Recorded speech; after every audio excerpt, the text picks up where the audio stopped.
এর আগে আমাদের একটা ইন্ট্রোডাক্টরি ক্লাস হয়েছিল এবং সেখানে আমরা আপনাদেরকে এই একটা বিষয় নিয়ে কথা বলছিলাম। সেই হলো আমরা কেন সিরা পড়বো? সিরা পড়ার গুরুত্ব কি বা কেন পড়তে যাব?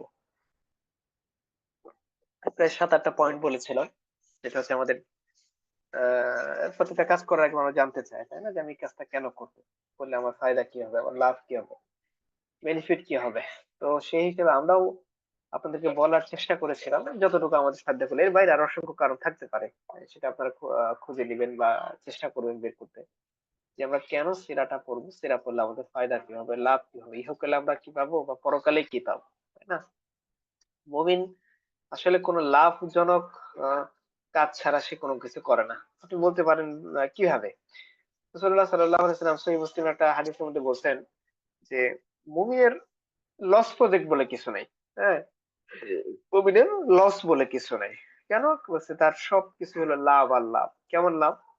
বলছি যখন তার উপরে দুঃখ দুর্দশা আছে, ধরেন আপনি অভাব অনটনের মধ্যে আছেন, কষ্টের মধ্যে আছেন, মুসিবতের মধ্যে আছেন। এটা আপনি বলতে পারেন যে আমি কিভাবে ভালো থাকলাম? এটা কিভাবে পরকালে কল্যাণকর হবে? রাসূলুল্লাহ সাল্লাল্লাহু আলাইহি ওয়াসাল্লাম বলছেন যে যখন দুঃখ দুর্দশার মধ্যে থাকে, মুসিবতে থাকে, সে সবর করে, সে ধৈর্য ধারণ করে, তাওয়াক্কুল করে।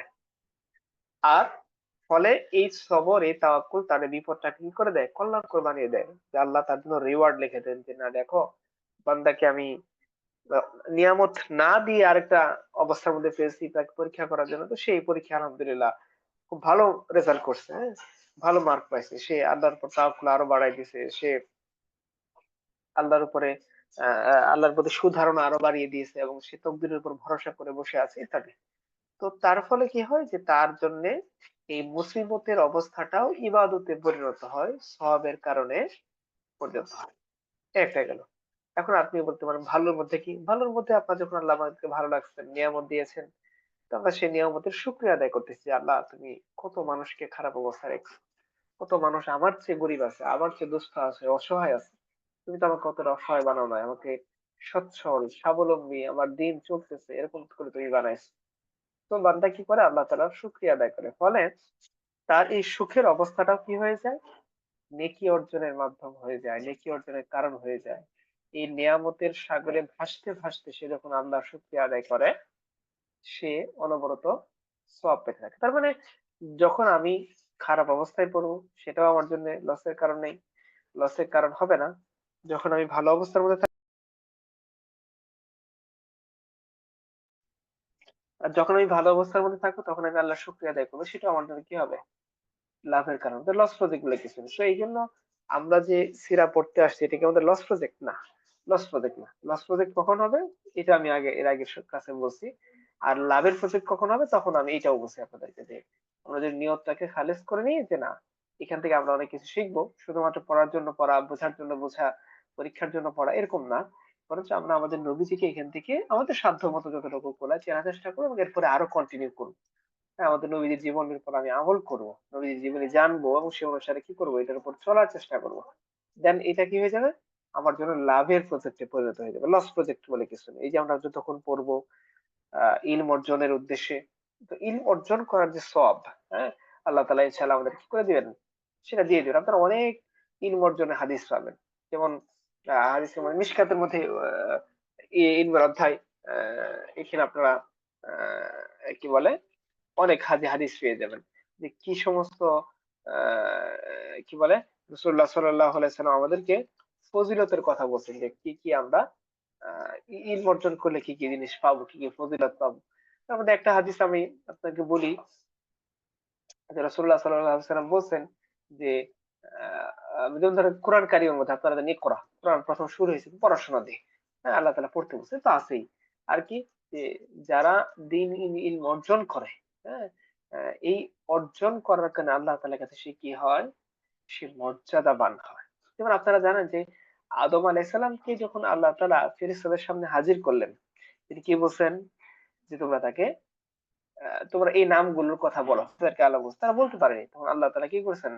ওয়া আল্লামা আদামা আসমাআ কুল্লাহা। তিনি আল্লাহ বলছেন যে আমি আদমকে নাম শিখাইতে জ্ঞান শিখাইছি। যা আছে আগে পরে দুনিয়াতে অনেক কিছু শিখিয়ে দিয়েছি। এরপর আল্লাহ তাআলা কি করছেন? তখন তিনি ফেরেশতাদের সামনে তাকে বলছেন যে আদম তুমি বলো। তো আদম আলাইহিস সালাম তখন বলে দিয়েছেন। তখন আল্লাহ সুবহানাহু ওয়া তাআলা কি বলছেন যে তোমরা তাকে সেজদা করো। সূরা বাকারার মধ্যে আপনারা এগুলো পেয়ে যাবেন। আচ্ছা, এই জন্য আল্লাহ সুবহানাহু ওয়া তাআলা জ্ঞানের বিষয়টা আমাদের আদম সন্তানকে দিয়ে তিনি ফেরেশতাদের চেয়ে আমাদের কি বানাইছেন? শ্রেষ্ঠ বানাইছেন এবং ফেরেশতাদেরকে দিয়ে আমাদের কি করাইছেন? সিজদা করাইছেন, কুর্নিশ করাইছেন। আচ্ছা, তো এটা তো গেলই।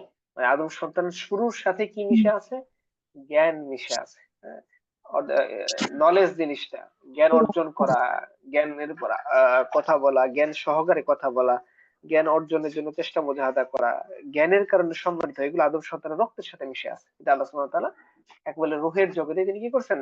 আমাদের সাথে তিনি সেটাকে জুড়ে দিয়েছেন। তো রাসূলুল্লাহ সাল্লাল্লাহু আলাইহি সাল্লাম আমাদের জন্য অনেক ফজিলতের কথা বর্ণনা করছেন যে কেন আমরা কি করতে পারি? মানে কেন আমরা আ এই ইলম অর্জনের জন্য আমি চেষ্টা করব। রাসূল সাল্লাল্লাহু আলাইহি ওয়াসাল্লাম একটা কথা বলছিল, দেখো আলেমগণ কিন্তু নবীগণের ওয়ারিস। আর নবীরা কি রেখে গেছেন? তারা টাকা, পয়সা, দিনার, দিরহাম কিছুই রেখে যাননি। কি রেখে গেছেন মিরাস হিসেবে? ইলম রেখে গেছেন। জ্ঞান, নবুয়তের ওহীর জ্ঞান রেখে গেছে।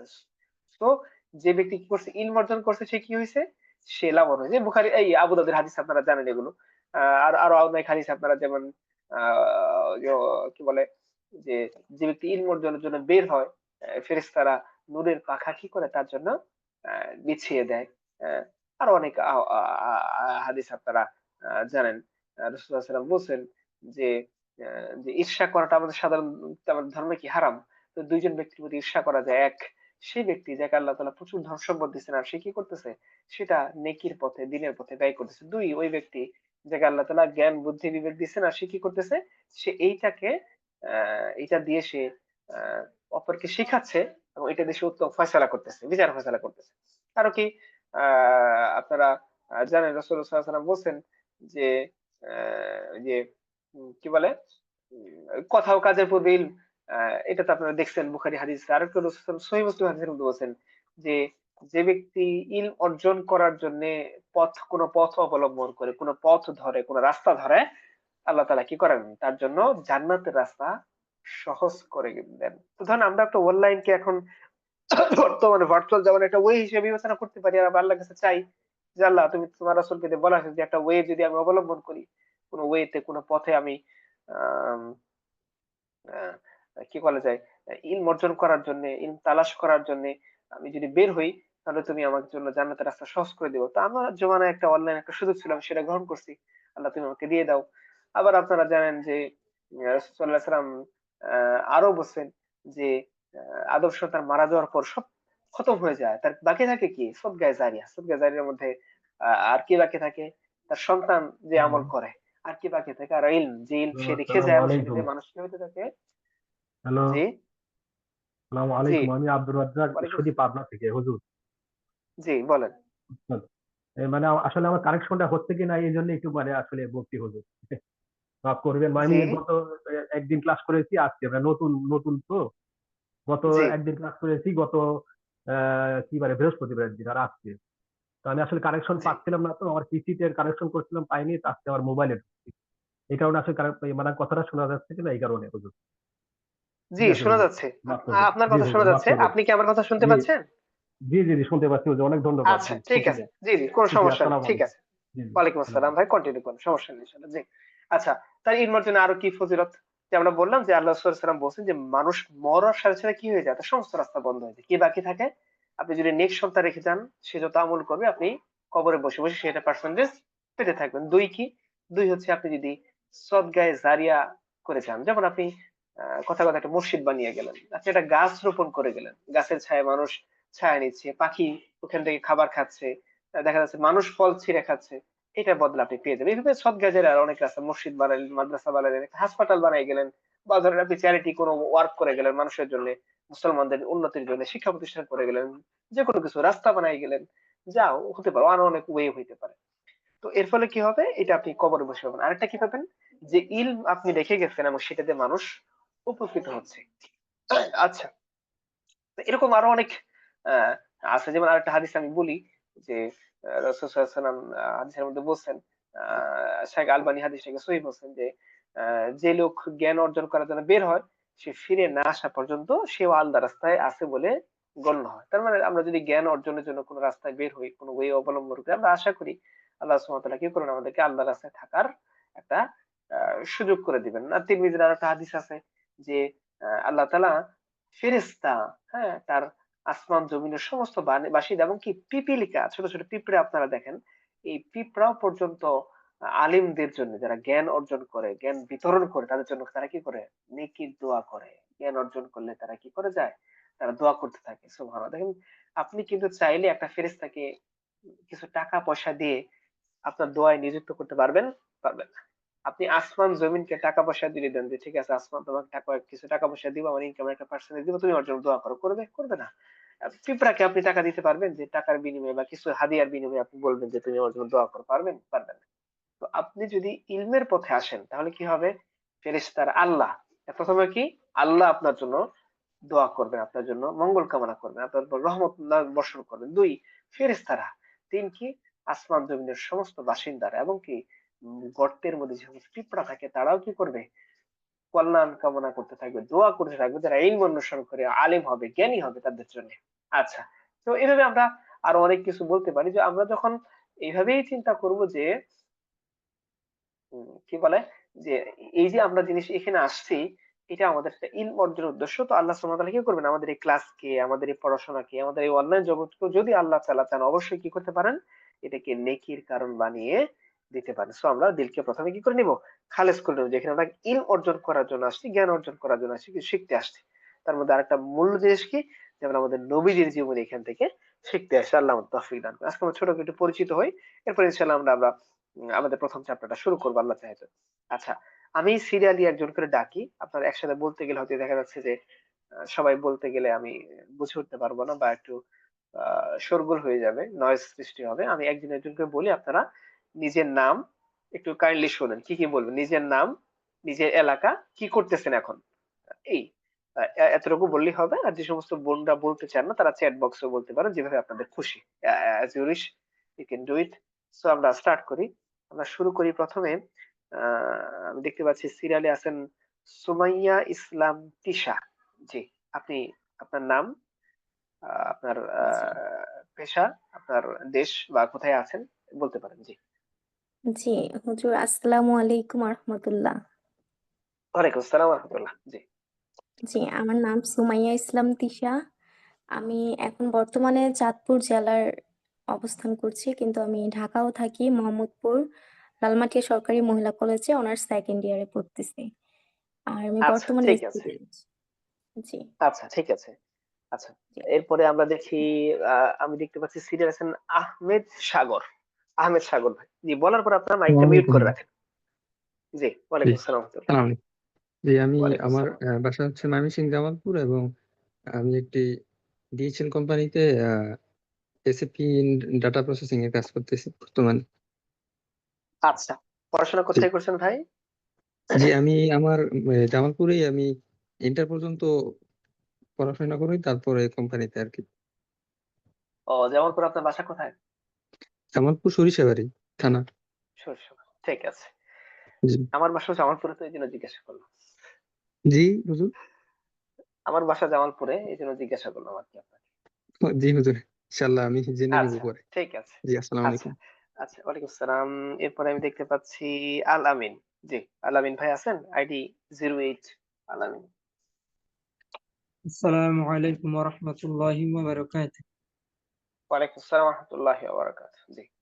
আচ্ছা, আমার নাম আলামিন। আমি কুমিল্লা ডিস্ট্রিক্ট থেকে, কুমিল্লা ডিস্ট্রিক্ট সিটিতেই এলাকার নাম হচ্ছে মুন্সেফ কোয়ার্টার। আর আমি একজন মানে ফুড প্যান্ডা ডেলিভারি ম্যান। আচ্ছা। পড়াশোনা করছেন কোথায় এর আগে? পড়াশোনা করেছিলাম আমি 2019-এ, আমার পড়াশোনা অফ হয়ে যায়। ইয়াতে 8 পর্যন্ত পড়াশোনা করেছি আর কি। আচ্ছা, ঠিক আছে। ধন্যবাদ। এরপরে আমি দেখতে পাচ্ছি আব্দুল আজিজ ভাই। আব্দুল আজিজ। আসসালামু আলাইকুম। ওয়ালাইকুম আসসালাম ওয়া রাহমাতুল্লাহ। আমি জয়েন করেছি হচ্ছে চাঁপাইনবাবগঞ্জ জেলা থেকে। আর আমি চাকরি করি হচ্ছে মংলায় পেট্রোম্যাক্স রিফাইনারিতে। আর পড়ালেখা করেছি আমি হচ্ছে বুয়েট থেকে কেমিক্যাল ইঞ্জিনিয়ারিং এ, পাস করেছি 2013 সালে। আচ্ছা, যাক এর মাশাআল্লাহ। থেকে আমরা বুয়েট ইঞ্জিনিয়ার ভাইকে পেয়ে গেলাম। পড়ালেখা আচ্ছা, করেছি। এরপরে আমরা দেখতে পাচ্ছি মিম আক্তার, বোন মিম আক্তার।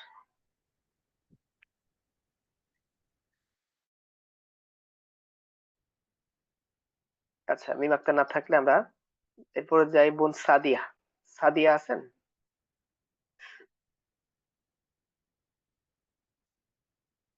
আচ্ছা, সাদিয়া না থাকলে, সাদিয়া বোন সাদিয়া না থাকলে আমরা চলে যাই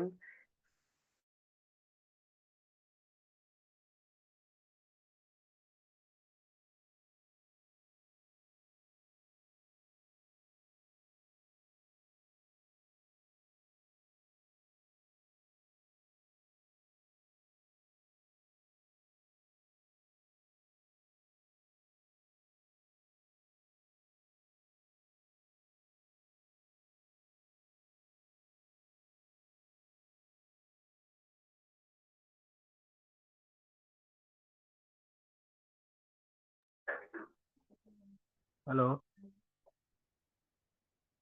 হ্যালো, আসসালামু আলাইকুম।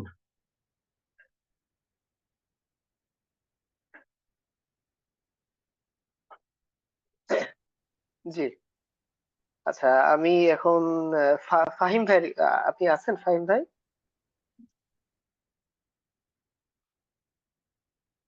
জি আসসালামু আলাইকুম। ওয়ালাইকুম আসসালাম রাহমাতুল্লাহ। জি। জি আমি নোয়াখালী থেকে বলছি। আমি ইন্টার পাস করেছি গত বছর। এখন বর্তমানে ওই ভর্তি পরীক্ষা চলতেছে।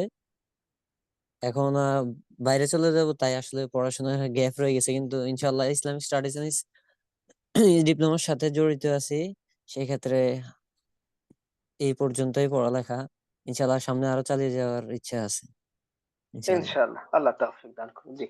আচ্ছা, আল্লাহ এরপরে আমি দেখতে পাচ্ছি ফারহানা শারমিন। আপনি জি আছেন? আসসালামু আলাইকুম উস্তাজ। ওয়ালাইকুম আসসালাম ঢাকা রাহমাতুল্লাহ। জি। থেকে বলছি, ডক্টর, সরকারি চাকরি করি, গভর্নমেন্ট জবে আছি। আচ্ছা, যাক মাশাআল্লাহ, আমরা ডাক্তার বোনকে পেয়ে গেলাম। জি উস্তাদ। আচ্ছা, এরপরে আমি দেখতে পাচ্ছি ইব্রাহিম ভাই। ইব্রাহিম ভাই আছেন?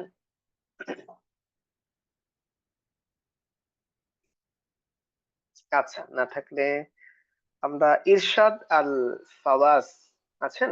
ইরশাদ আল ফাওয়াজ। জি, আসসালামু আলাইকুম। ওয়ালাইকুম আসসালাম আহ, রাহমাতুল্লাহ।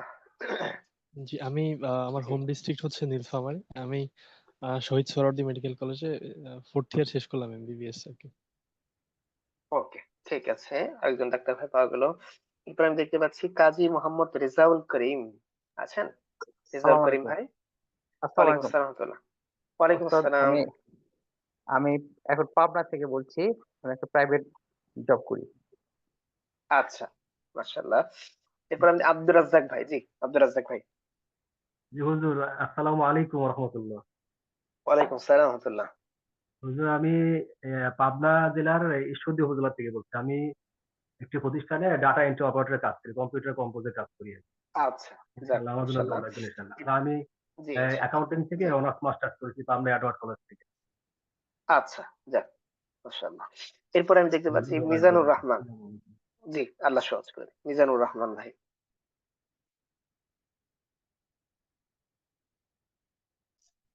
মিজানুর রহমান। জি, ডিআইটি বাড্ডা। জি। জি আসসালামু আলাইকুম রহমতুল্লাহ। ওয়ালাইকুম আসসালাম রাহমাতুল্লাহ। জি মানে মিজানুর রহমান আরেকজন ছিল, তো এই জন্য একটু রেসপন্স করতে সময় আচ্ছা, হয়ে গেছে। সমস্যা নেই। জি, বলুন, সমস্যা নেই। জি। আমি মোহাম্মদ মিজানুর রহমান, ঢাকার বাড্ডাতে থাকি। আর পড়াশোনা করছি সরকারি সৈয়দ সোহরাওয়ার্দীতে ইসলামিক হিস্ট্রি এন্ড কালচার নিয়ে। বর্তমানে মাস্টার্স পরীক্ষা চলমান। আর পাশাপাশি একটি এনজিও তে ড্রাইভিং পেশার সাথে যুক্ত আছি। আচ্ছা, যাক মাশাআল্লাহ, স্বাবলম্বী। এরপর আমি দেখতে পাচ্ছি মোহাম্মদ বাদল মিয়া ভাই। বাদল মিয়া ভাই। বাদল মিয়া ভাই আছেন? আচ্ছা, না থাকলে আমরা যাই। আসসালামু আলাইকুম। ওয়ালাইকুম আসসালাম রাহমাতুল্লাহ। জি, বলুন ভাই। জি, জি, আমি মোহাম্মদ বাদল মিয়া। আমার বাড়ি হচ্ছে গাজীপুরে। আমি একটা প্রাইভেট জব করি আর হচ্ছে ডুয়েট থেকে বিএসসি ইঞ্জিনিয়ারিং কমপ্লিট করছি। আচ্ছা, যাক মাশাআল্লাহ। এরপর আমি দেখতে পাচ্ছি রাখি ভুইয়া আছেন?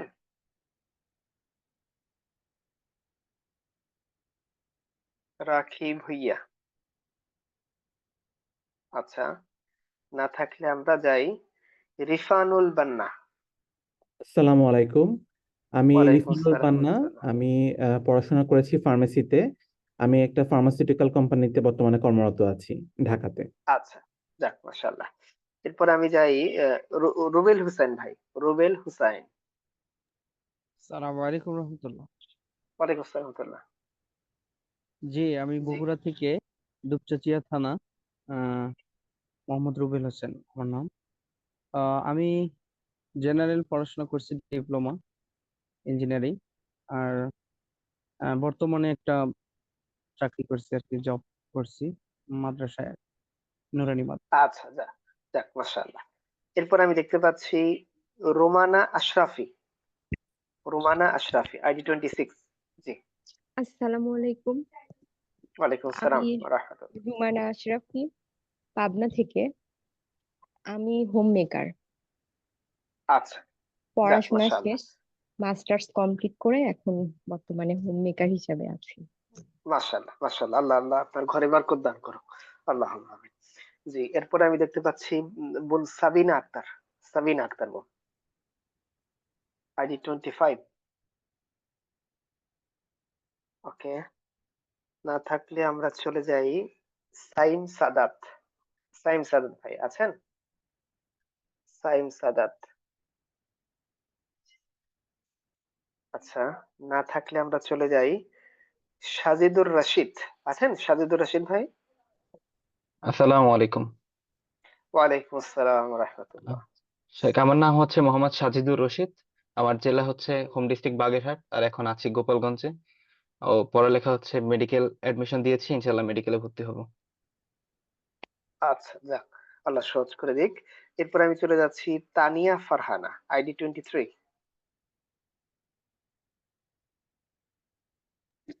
আসসালামু আলাইকুম। ওয়ালাইকুম আসসালাম রাহমাতুল্লাহ। আমি জি। কানাডায় থাকি, আর আমার গ্রামের বাড়ি হচ্ছে চাঁপাইনবাবগঞ্জ। আচ্ছা, যাক একজন আমি প্রবাসী পাওয়া গেল। জি, এরকম আমরা অনেক গেছে, অনেক বেশি প্রবাসী থাকে। জি। আমি চুয়েট থেকে মেকানিক্যাল ইঞ্জিনিয়ারিং কমপ্লিট করেছিলাম, এখন হাউস ওয়াইফ, মাশাআল্লাহ বাসা থেকে। মাশাআল্লাহ মাশাআল্লাহ। আল্লাহ কবুল করুক। আল্লাহ আপনার ঘরকে কবুল করুক। আচ্ছা, এরপরে আমি দেখতে পাচ্ছি তানজিদা আনোয়ার আইডি 03। আসসালামু আলাইকুম। ওয়ালাইকুম আসসালাম ওয়া রাহমাতুল্লাহ। জি।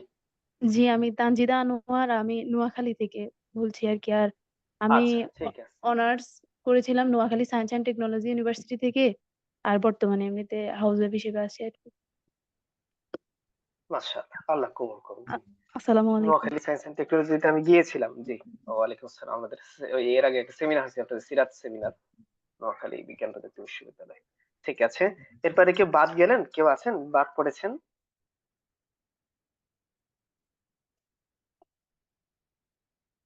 আমি দুজন বোনের রিপ্লাই পেয়েছি এখানে, সাদিয়া বোন এবং সাবিনা, দুজন বোনকে পাইছি।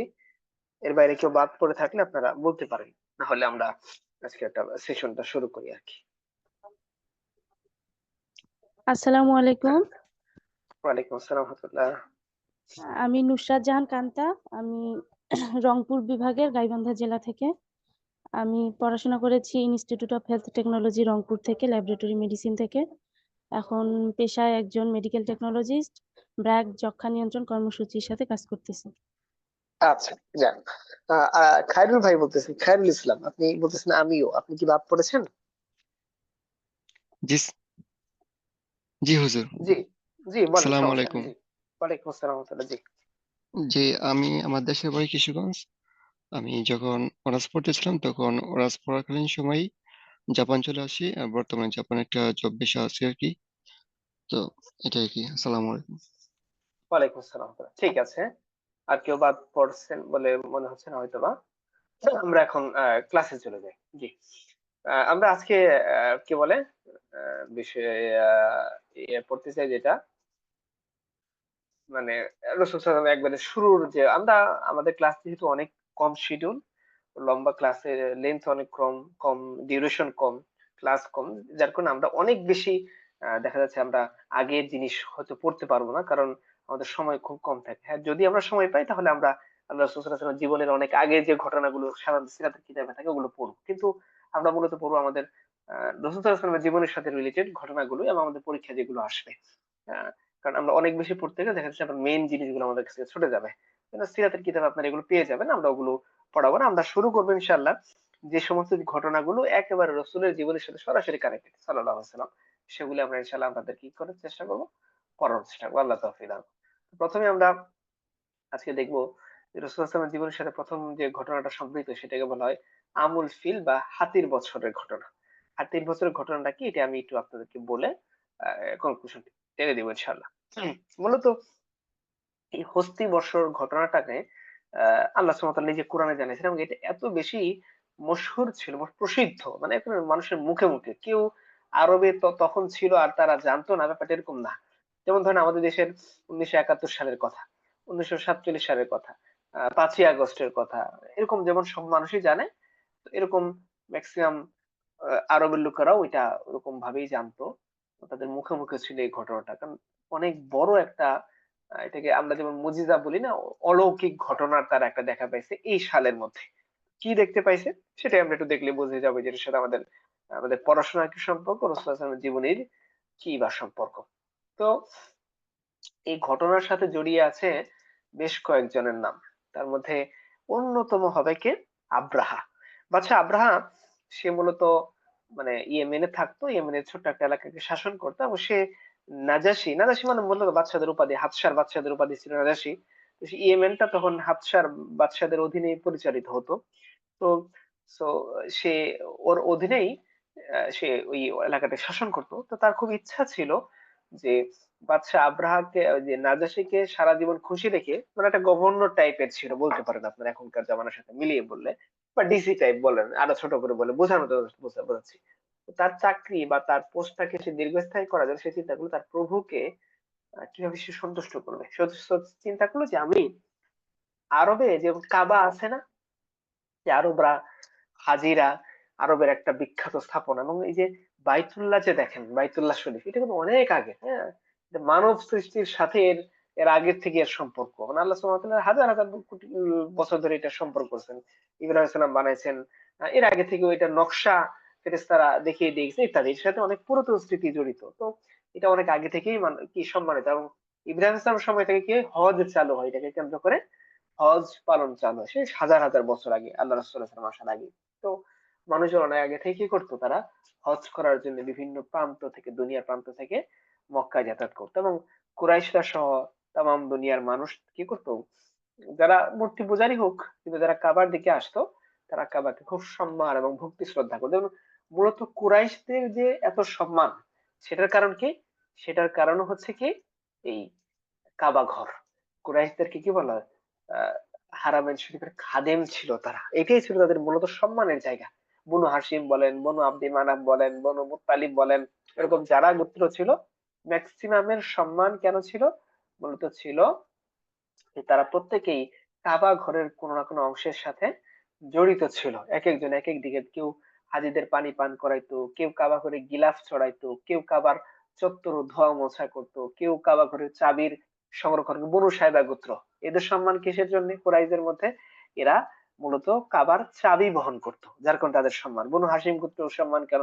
তারা স্যুপ মিশিয়ে কি করতো, এই আহ হাজিদেরকে পান করাইতো, মানে হাজিদেরকে মেহমানদারি করতো, এই জন্য তাদের সম্মান। মূলত ইজ্জতরা কুরাইশদের জড়িত ছিল কিসের মাধ্যমে? আরবের আহলে আরব যারা, এই কাবাকে কেন্দ্র করে। তো এই হাবশার বাদশা নাজাশিকে খুশি করার জন্য তার যে একজন গভর্নর আব্রাহাকে চিন্তা করলো কি, যে আমিও কাবার এগেইনস্ট একটা কি করব, একটা স্থাপনা নির্মাণ করব পৃথিবীর মধ্যে, এরকম যাতে পৃথিবীবাসী মক্কায় না গিয়ে কোথায় আসে, এই আমার বানানো সুন্দর এই কাবা ঘরে তারা তওয়াফ করতে আসে।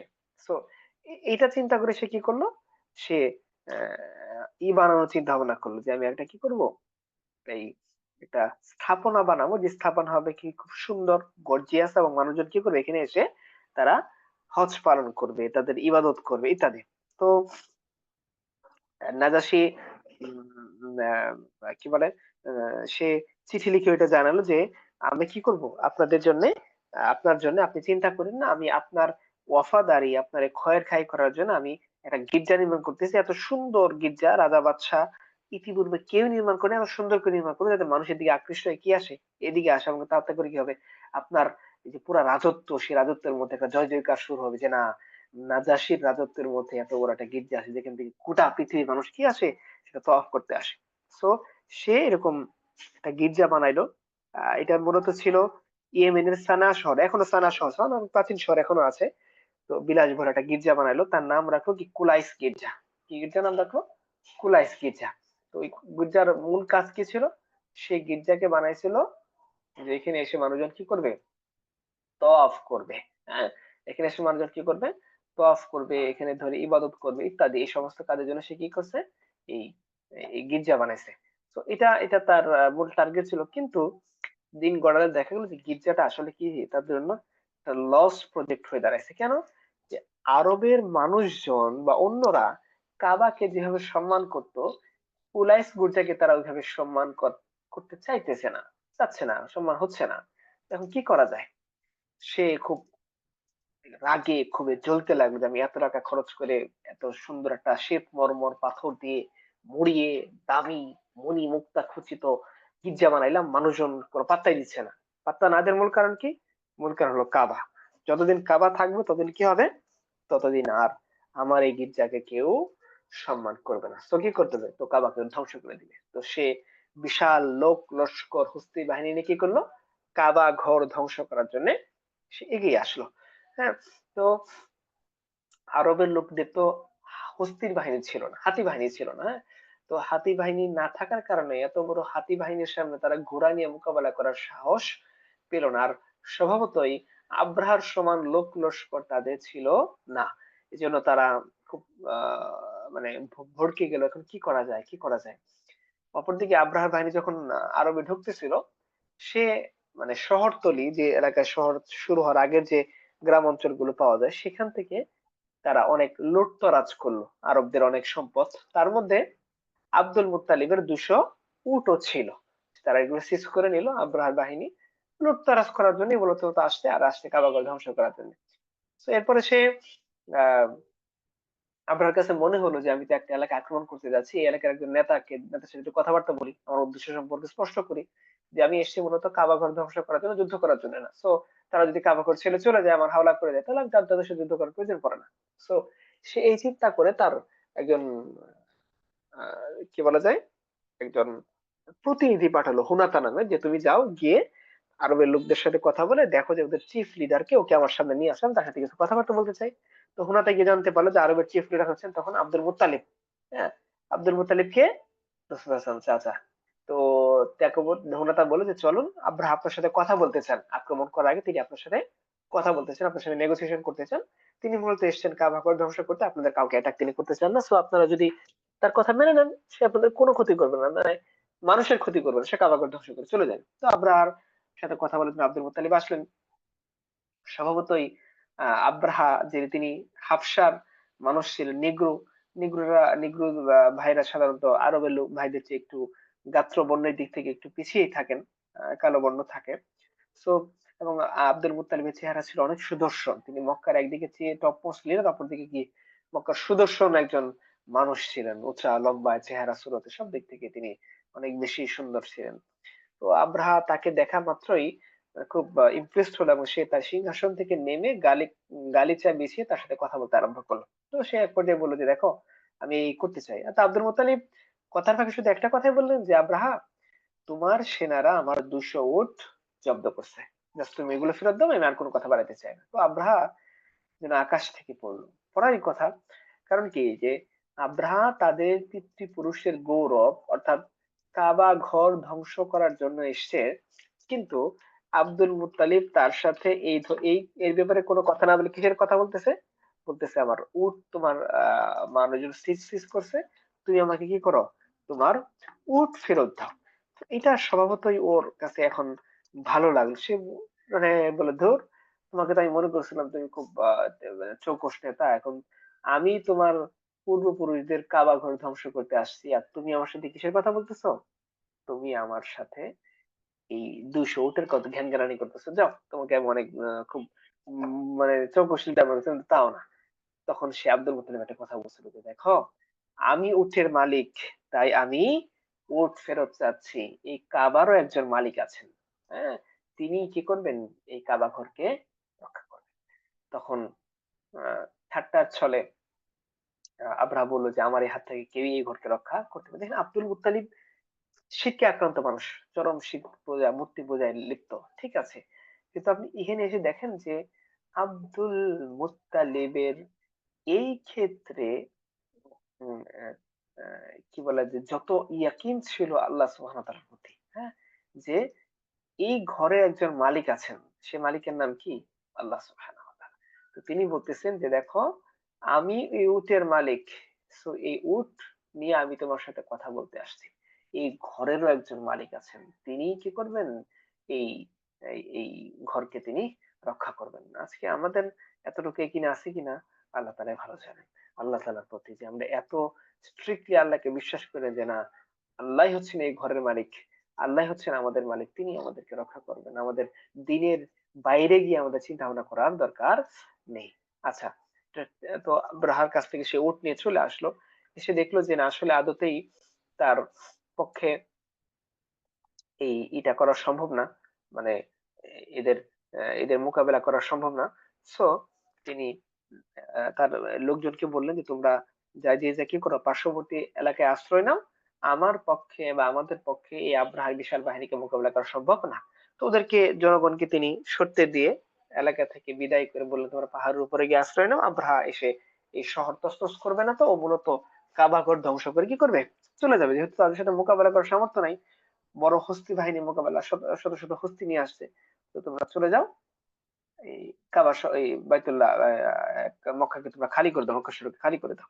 তো এরপরে আব্দুল মুতালিব খালি করার আগে সে তার কয়েকজন কি বলা যায় নেতা টাইপ মানুষজন নিয়ে কাবা ঘর ধরে বলতেছিল কি দেখেন, যে হে আল্লাহ, একজন সাধারণ দাসও তো কি বলতেছিল যে দাসও তো তার, আচ্ছা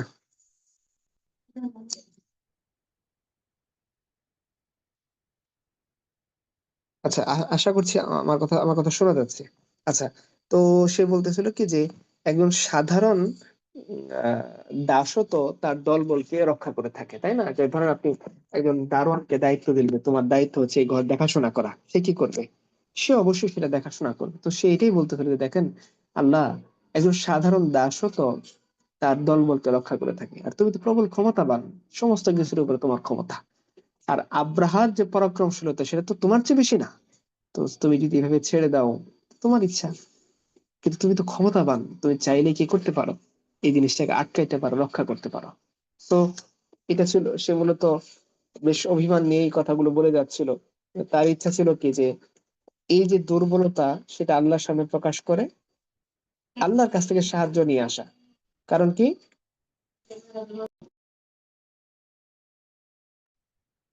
কারণ কি কারণ হচ্ছে আল্লাহ তাআলার এই যে এত বড় বিশাল বাহিনী আসে এদের সামনে সম্মুখ সারিতে লড়াই করার মতো ক্ষমতা তার নেই। এই জন্য সে তার নিজের দুর্বলতাটা পেশ করতেছে কার সামনে, আল্লাহ তাআলার সামনে।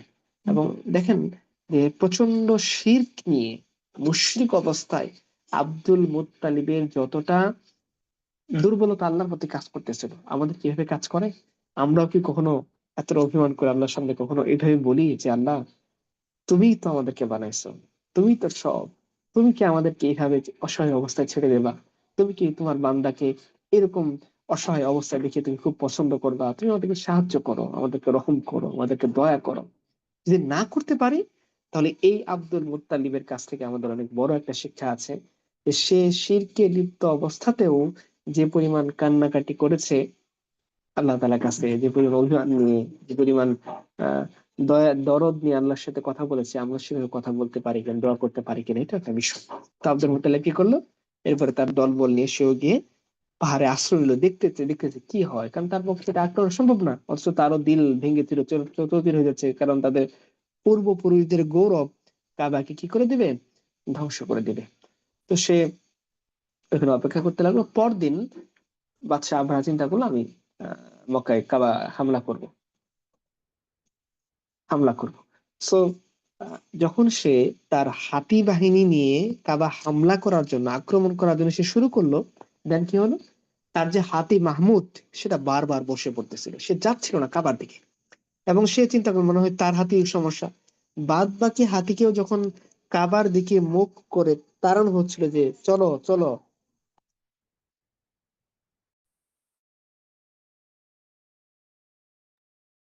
বাদ বাকি হাতিগুলাকে যখন তাড়ানো হচ্ছিল, তারাও কি করতেছিল, তারাও বসে পড়তেছিল, তারাও কাবার দিকে যেতে চাচ্ছিল না। কিন্তু এদেরকে যখন ঘুরিয়ে অন্য কোনো দিকে চালনা করা হচ্ছিল, তারা তরতর করে ওদিকে চলে যাচ্ছিল, ইয়েমেনের দিকে বা অন্য কোনো দিকে, শামের দিকে। কিন্তু যখনই তাদেরকে কাবার দিকে ঘুরিয়ে প্রেসার দেওয়া হচ্ছিল যে আক্রমণ করার জন্য তারা অগ্রসর হোক, হাতির একটাও কি করতেছিল না, আসতে সায় দিয়েছে। তারা বসে পড়তেছিল অনবরত, বসে তারা এই হাতির সামনের দিকে অগ্রসর হতে চাচ্ছিল না। হাতির যে মাহুত তারা চালক, তারা তো বললো বিপদে, কারণ এরকম বিব্রতকর পরিস্থিতির মধ্যে তারা পড়েনি। হাতি তাদের কন্ট্রোলে থাকে, তারা হাতি চালিয়ে অভ্যস্ত। হাতিকে ডান দিকে যেতে বলে ডান দিকে যায়, বামে যেতে বলে বামে যায়। এখন তারা তো কোনোভাবেই অগ্রসর হচ্ছে না, কি করা যায়? তো এটার জন্য তারা অনেক চেষ্টা করলো, কিন্তু বারবার দেখে কাবার দিকে যখন পরিচালনা করা হয় হাতি বসে পড়ে, কিন্তু অন্য দিকে যখন পরিচালনা করে হাতি তখন কি করে, হাতি তখন আহ ই করে, এই যে আহ, ছুটতে শুরু করে, কাবার দিকে শুধু আসতে চায় না। তো এই মুহূর্তে এক ধরনের তারা দেখতে পেলো যে ঝাঁকে ঝাঁকে একদল পাখি সমুদ্র থেকে উড়ে আসতে লাগলো। প্রত্যেকটা ছোট ছোট পাখি, অনেকটা দেখুন ধরেন চড়ুই পাখি সাইজের মতো ছোট ছোট পাখি উড়ে আসতে লাগলো। এবং প্রত্যেকটা পাখির সাথে কি ছিল, তিনটা করে নুড়ি পাথর। একটা কোথায় ছিল, ঠোঁটে, বাকি দুইটা কোথায় ছিল, বাকি দুইটা ছিল তাদের পায়ে। তো তারা অনেকটা ছিল, যেমনটা ইবনু কাসির স্বর্ণ কিতাবের মধ্যে আসছে যে আপনারা মাসকলাইয়ের ডাল দেখেছেন না, ওরকম ছোট ছোট নুড়ি পাথর টাইপের ছিল, ছোট ছোট পাথর, তিনটা করে পাথর ছিল, একটা ঠোঁটে আর দুইটা কি, দুই পায়ে। তো তারা এই ছোট ছোট নুড়ি পাথর ঝাঁকে ঝাঁকে বাকি কি করতেছিল, ফেলতেছিল আব্রাহার বাহিনীর উপরে। এক একটা বাহিনীর উপরে যে যখন এক একটা ফৌজের সৈন্যের উপরে এই ছোট ছোট পাথরগুলো পড়তেছিল, মনে হচ্ছে করে বুলেটের মতো তাদের দেহ এফোর ওফর করে এটা বেরিয়ে যাচ্ছিল, মনে হচ্ছে করে আগুনের গোলার মতো, ফুলকির মতো। হ্যাঁ, পুরা বুলেটের মতো করে পড়তেছিল উপর থেকে, মনে হচ্ছে কেউ বুলেট নিক্ষেপ করতেছে, বোমা নিক্ষেপ করছে, এরকম টাইপের। তো এক একটা পাথর পরে ছোট ছোট কলার দানার মতো, আর এক একজন চিৎপটাং হয়ে পড়ে যায়। বাদশাহ আবরাহা নিজেও এরকম আহ বিপদে পড়লো, এবং সে তখন দেখলো যে তার পুরো বাহিনী ছিন্ন বিচ্ছিন্ন হয়ে যাচ্ছে, কারণ হাতির উপরও পড়তেছে, মারা যাচ্ছে, যার উপরে পাথর পড়তেছে, ঝাঁকে ঝাঁকে পাখি আসতেছে সমুদ্র উপকূল থেকে, পাথর নিক্ষেপ করতেছে, আর বাহিনী কি হইতেছে, তস তস ছিন্ন ভিন্ন হয়ে যাচ্ছে। তো সেও তখন এই বিপদ থেকে বাঁচানোর জন্য খুব এখান থেকে ফিরে যাওয়ার চিন্তা ভাবনা করলো খুব দ্রুত। কিন্তু দেখা গেল যে তার শরীরেও পাথরের আঘাত লেগেছিল, সারা দেহে তার প্রচুর শরীরের সাথে সাথেই গ্যাংগ্রিন শুরু হয়ে যায়। এবং লোকেরা তাকে কোনো মতে ইয়েমেনের দিকে নিয়ে যায়, কিন্তু ইয়েমেনের ওই যে সানা শহর যেখানে সে কি করেছিল, গির্জা নির্মাণ করেছিল, ওই শহরে যাওয়ার সাথে সাথে কি হয়ে যায়, তার মাংস খসে পুচ পরে গলিত হয়ে সে ওইখানে করুণ মৃত্যু তার হয়। এবং যে শহরে সে গির্জা নির্মাণ করছিল, আমরা কি ফজল এবং করম দেখেন যে ওই শহরে তার কি হয়, মৃত্যু হয়। So, আল্লাহ সুবহানাহু ওয়া তাআলা এই হিস্টোরিক্যাল এরকম একটা চমকপ্রদ এই ঘটনার বর্ণনা তিনি নিজেই দিচ্ছেন। কিভাবে? আপনারা সবাই এই সূরাটা জানেন। আল্লাহ বলতেছেন কি, আউযু বিল্লাহি মিনাশ শাইতানির রাজিম, আলাম তারা কাইফা ফাআলা রাব্বুকা বিআসহাবিল ফিল আলাম ইয়াজআল কাইদাহুম ফি তাদলিল ওয়া আরসালা আলাইহিম তায়রান আবাবিল তারমিহিম বিহিজারাতিন মিন সিজিল ফাজআলাহুম কাআসফিন মাকুল। আল্লাহ বলেন, তুমি কি দেখো নাই যে তোমার রব হস্তি বাহিনীকে কি করছিলেন? হ্যাঁ, তিনি ঝাঁকে ঝাঁকে তিনি তাদের চক্রান্তকে ব্যর্থ করে দেননি, তিনি তাদের বিরুদ্ধে পাঠিয়েছিলেন ঝাঁকে ঝাঁকে পাখি, যারা তাদের উপর নুড়ি পাথর কঙ্কর নিক্ষেপ করছিল। অথবা কি অবস্থা হয়েছে এই হস্তি বাহিনীর, একেবারে উম, ভেজা তোনা।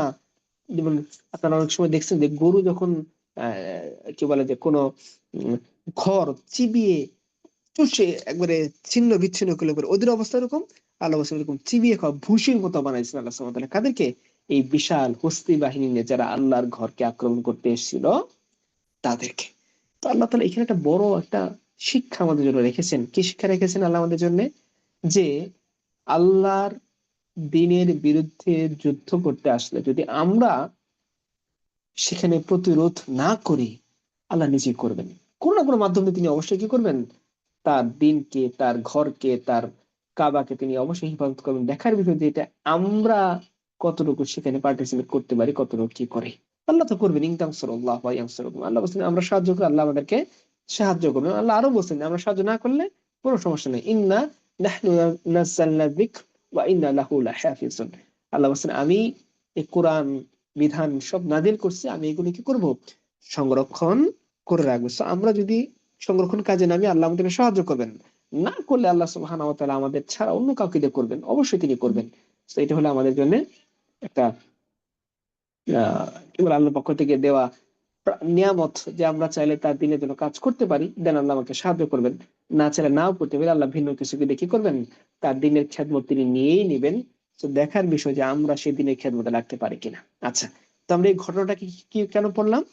এই ঘটনা এত বেশি বিস্ময়কর ছিল যে আরবিতে সবার বললাম, সবার মুখে মুখে এই ঘটনাটা ছড়িয়ে পড়ে। এবং এই বর্ষকে কি বলা হয়? আমুল ফিল বা হস্তি বর্ষ নামে বলা হয়।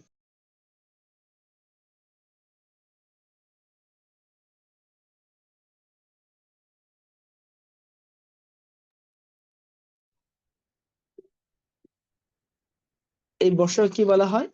আমুল ফিল বা হস্তি বর্ষ বলা হয়। এবং সবার মুখে মুখে এই ঘটনাটা, আমি আগেই বলছিলাম, কি হয়ে যায়, ছড়িয়ে যায় যে আল্লাহ তাআলা এত বড় কাণ্ড করছেন, এত বড় অলৌকিক ঘটনা ঘটাইছেন, এত বড় বিশাল বাহিনীর বিরুদ্ধে তিনি ছোট ছোট নুড়ি পাথর পাঠিয়ে কি করছেন, পাখির মাধ্যমে তিনি এই বাহিনীকে ধূলিসাৎ করে দিয়েছেন। ওই বছরেই, ওটা ছিল 570 খ্রিস্টাব্দ, কেউ কেউ 571 খ্রিস্টাব্দের কথা বলছেন, ভিন্ন মত আছে।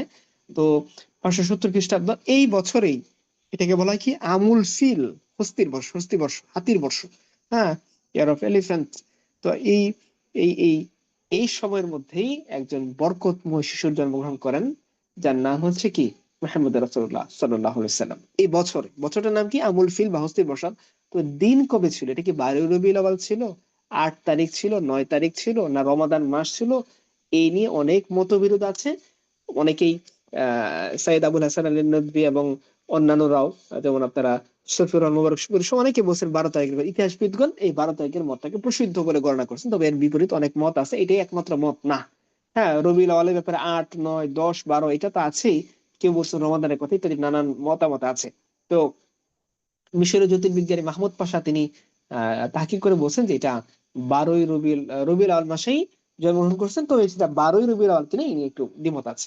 তো এই সময়ই এই বছর একটা বরকতময় শিশু আল্লাহ তাআলা দুনিয়াতে পাঠান, যে শিশুর জন্মের পর তার মা আমিনার স্বপ্নে দেখেন যে শরীর থেকে একটা নূর বেরিয়ে সিরিয়ার রাজপ্রাসাদ গুলোকে কি করে ফেলছে, আলোকিত করে ফেলছে। তো এই এত বরকতময় শিশু তিনি জন্মগ্রহণ করছেন। এবং এই শিশুর নাম কি, এটা নামটা আমরা দেখবো যে কে রাখেন। তার দাদা বেঁচে ছিলেন তখন, তার এই শিশু জন্মের আগেই তার পিতা মারা যান, বলা হয়ে থাকে এরকমই। তো তার দাদা তখন সন্তান এই নাতিকে দেখে খুব ফুটফুটে সুন্দর সুদর্শন, মানে একেবারে সুন্দর বাচ্চা হয়েছে। তো রাসূলুল্লাহ সাল্লাল্লাহু আলাইহি ওয়াসাল্লাম কি বলে, তা আব্দুল মুত্তালিব এই বাচ্চাকে কাবায় নিয়ে যান, আল্লাহ শুকরিয়া আদায় করেন। এবং তিনি বাচ্চাকে দেখে তারও মনে ধারণা হয় যে এই বাচ্চা ইন ফিউচার অনেক বড় কিছু হতে যাচ্ছে, তার কারণে তিনি বাচ্চাটার নাম কি রাখেন, মুহাম্মদ, মানে প্রশংসিত। তিনিও ধারণা করছেন তার এই নাতির প্রশংসা দিকে দিকে হয়তো একদিন ছড়িয়ে পড়বে, তার কারণে তিনি কি রাখেন, তার নাম রাখেন মুহাম্মদ, মানে কি প্রশংসিত। তারপর তিনি জন্মের 7ম দিনে আকিকা করেন, এরপর চুল মুন্ডিয়ে একটা জমজমাট আকিকার ভোজেরও আয়োজন করেন। আরবের সবচেয়ে শ্রেষ্ঠ বংশের নবী সাল্লাল্লাহু আলাইহি ওয়াসাল্লাম জন্মগ্রহণ করেন। আল্লাহ নিজেই বলছেন যে এটা, যে ইব্রাহিমের সন্তানের মধ্যে ইসমাইলদের থেকে কিনানা থেকে কুরাইশদের মধ্যে বনি হাশিম থেকে আল্লাহ তাআলা আমাকে বেছে নিয়েছেন। এবং তিনি আরো বলছেন যে আমি মুহাম্মদ ইবনে আব্দুল্লাহ ইবনে আব্দুল মুত্তালিব, ঘর বিবেচনায় আমার ঘর তোমাদের মধ্যে সর্বোত্তম, আর ব্যক্তি সত্তার বিবেচনায় আমিও কি তোমাদের মধ্যে সর্বোত্তম। সো এগুলো ছিল একটা কুদরতি আল্লাহ তাআলা ব্যবস্থাপনা, যার মাধ্যমে আল্লাহ তাআলা কি করছেন, তার রাসূলকে সমস্ত সমস্ত ধরনের পঙ্কিলতা থেকে তিনি কি করছেন, মুক্ত রেখেছেন।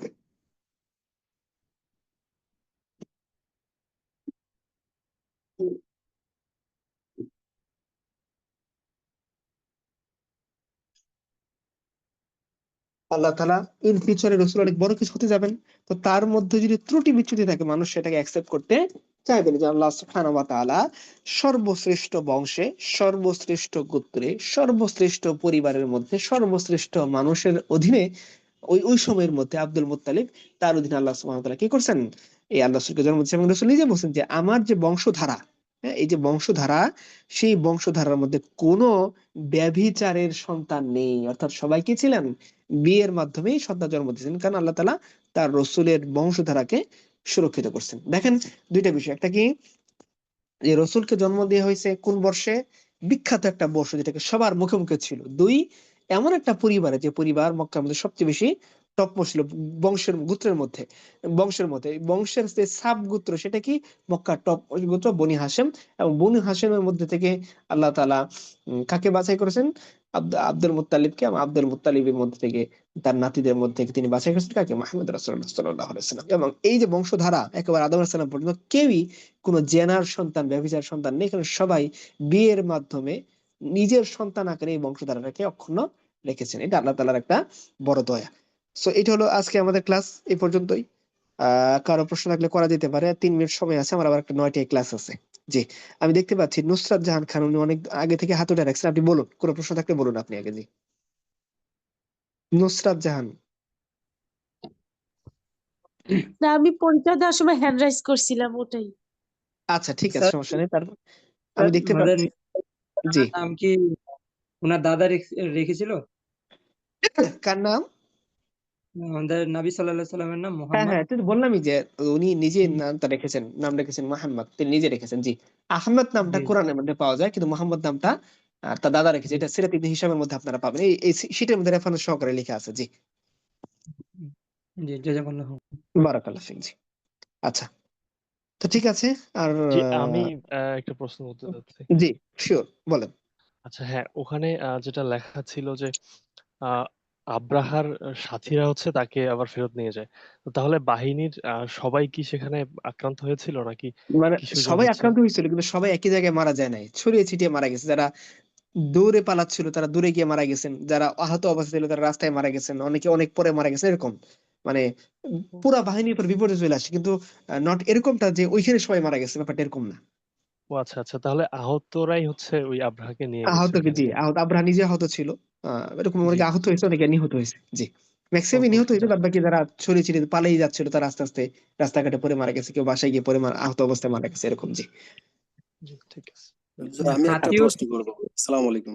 জি, ওয়ালাইকুম আসসালাম। জি, শেষ প্রশ্ন, আমার 9টে ক্লাস, তো আবার হুজুর, বলেন। জি, আমি আব্দুর রাজ্জাক। হুজুর, ওই যে জি, যে পাখির ঝাঁক গুলো আসছিল, আসলে আমরা অনেকেই জানি যে এই পাখির নাম হলো আবাবিল পাখি। আসলে পাখি কি কোনো নাম ছিল না, আসলে? আবাবিল তো পাখির ঝাঁক। জি জি জি জি আবাবিল পাখি না, পাখির জি নামটা জি। বলা নেই। হ্যাঁ হ্যাঁ, পাখির বলতে চড়ুই নাম পাখির বলা মতো নাই। ছোট ছোট পাখি। আচ্ছা, জি জি জি, জি। আসসালামু আলাইকুম। ওয়ালাইকুম আসসালাম। জি, স্যার ওইখানে কি হাতিও আহত হয়েছিল? হ্যাঁ, হাতিও আহত হয়েছিল, অবশ্যই হাতিও আহত হয়েছিল। ঠিক আছে, ইনশাল্লাহ। আহ, জি, ক্লাসের বাইরে কিভাবে পড়বো এবং এটা আমি তো আগের ক্লাসে বলছি, আপনাদের রেকর্ড লিখে নেবেন, আপনারা হুজুর, যারা আগের ক্লাসে করছেন। আরেকটু আমি আগের আরেকটু ক্লাস। কাইন্ডলি হুজুর, দয়া করে একটু কথা বলুন।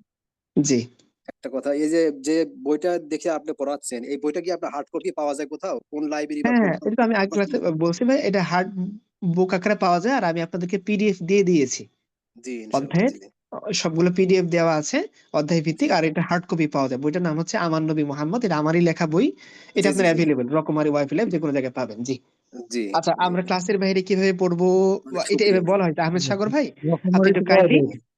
আগের আগের ক্লাসটা একটু রেকর্ডটা শুনে নেবেন, ওইখানে আমি ডিটেলস আলোচনা করছি আমরা কিভাবে পড়বো, ক্লাসের বাইরে কিভাবে পড়বো, কোন কোন বই থেকে পড়তে পারি, আমি ইন ডিটেলস বলছি। ঠিক আছে, আর শুধু পিডিএফ পড়লেই হবে? হ্যাঁ, জি, পরীক্ষার জন্য শুধু পিডিএফ থেকে পড়লেই হবে, এখান থেকে প্রশ্ন আসবে, আমি প্রশ্ন করবো যেহেতু এখান থেকে আসবে, ক্লাসের বাইরে কোনো কিছু আসবে না, এটা চিন্তা করার কোনো দরকার নেই।